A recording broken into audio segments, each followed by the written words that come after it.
다만 이제 합의서에 꼭 들어가야 되는 내용이 꼭 있습니다. 재판부에서 가장 보는 것은 이제 양형 자료로서 보게 되는데, 우선 친고죄와 반의사 불벌죄를 설명 먼저 드려야 될 것 같아요. 우선은 가장 많이 하는 질문, 합의 관련해서는 첫 번째로 합의를 하면 처벌을 받지 않는지, 합의를 어떤 시기에 해야 되는 건지, 그리고 합의서 작성을 어떻게 해야 되는 건지, 이런 전체적인 질문들을 많이 해주시고 계십니다. 합의의 목적과 범죄 유형에 따라서 합의 시기가 정해져 있는지 의뢰인분들이 좀 궁금하실 것 같은데요. 네. 우선은 죄의 어떤 종류를 제가 설명을 한번 드려야 될 것 같은데요. 우선 친고죄와 반의사 불벌죄를 설명 먼저 드려야 될 것 같아요. 그리고 그 기타 범죄에 대해서 제가 설명을 드릴 건데요. 친고죄는 피해자 등 고소권자의 고소가 있어야지 공소를 제기할 수 있는 범죄입니다. 보통 형법 조문에서 본죄는 고소가 있어야 공소를 제기할 수 있다, 이렇게 표현이 되어 있는데요. 대표적으로 모욕죄가 있습니다. 모욕죄가 고소를 진행한 뒤에 합의가 되어서 고소가 취소된다고 하면은 검사는 공소권 없음으로 사건을 처분하게 됩니다. 네, 그러면 반의사불벌죄에 대해서도 한번 설명해 주시죠.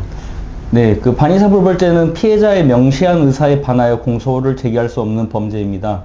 즉, 공소가 제기되어도 피해자가 처벌에 반대하면 공소 제기가 취소되는데, 대표적인 것이 폭행죄, 과실치상죄 등입니다.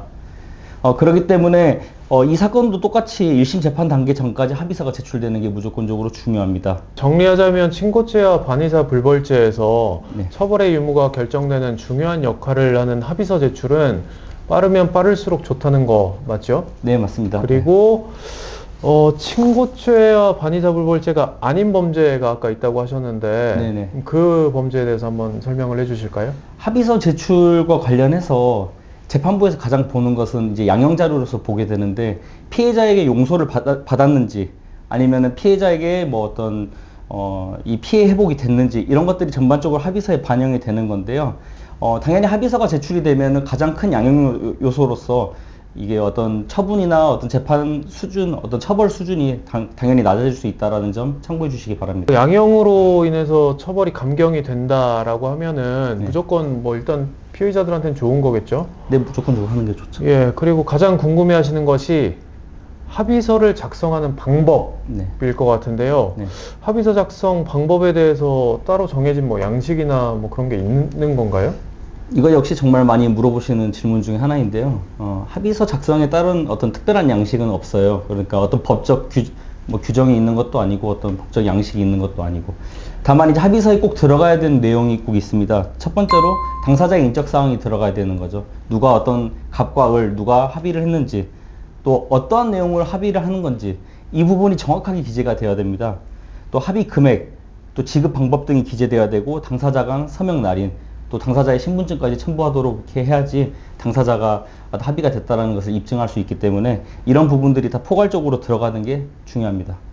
의뢰인분들이 또 궁금해 하시는 점이, 혹시나 형사범죄에서 무죄를 주장했을 때 네. 그때 그러면 합의를 하지 않아도 되는 것인가요? 이렇게 가끔 물어보시는데, 네. 그 부분에 대해서도 한번 설명해 주시겠어요?